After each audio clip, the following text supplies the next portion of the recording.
ఆరోగ్యం ఎలా ఉంది పెద్దమ్మా? బాగుందమ్మా. మీ అమ్మమ్మ ఉండగా నాకేంటమ్మా, బ్రహ్మాండంగా ఉన్నాను.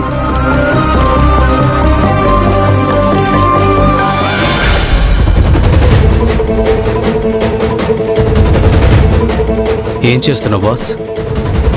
మొబైల్ చూసుకుంటున్నాను. నువ్వు ఏం చేస్తున్నావో నేను చూసా.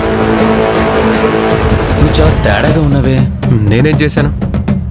నాకు అంతా తెలుసు. నువ్వు ఒక పేషెంట్ తరపున, అది మా అత్తయ్య తరపున వచ్చావు కాబట్టి నేను పద్ధతిగా మాట్లాడుతున్నాను. అనవసరంగా ఏదేదో ఆలోచించుకో. నేను అదే చెప్తున్నాను. అనవసరమైన ఆలోచనలు పెట్టుకోకు. అయినా నీకు అమ్మాయిలు వెంటపడే అలవాటు బాగా ఉన్నట్టుందే. ఏం మాట్లాడుతున్నావు?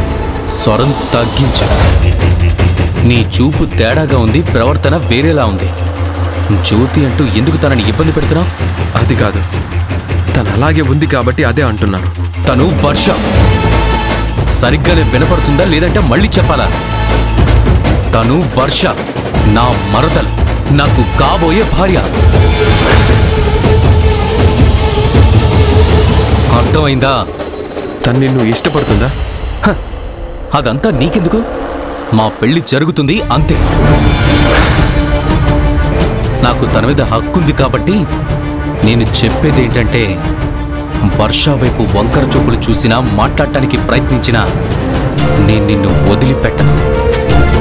నేను పైకి మంచోళ్ళ కనిపిస్తూ ఉంటాననుకుంటున్నావేమో. వర్ష జోలికొస్తే రాక్షసుల్లా మారిపోతాను. ఏంటి వార్నింగ్ ఇస్తున్నావా? చెప్తే తప్ప ఇది వార్నింగ్ అని నీకు అర్థం కాలేదా? వార్నింగే ఇస్తున్నాను. ఈ మాట నేను మా నాన్నమ్మ ముందే చెప్పాను. నువ్వు మా అత్తయ్య తరపున వచ్చినా సరే, పద్ధతిగా ఉంటేనే నువ్వు ఇక్కడ ఉంటావు, లేకపోతే ఉండవు.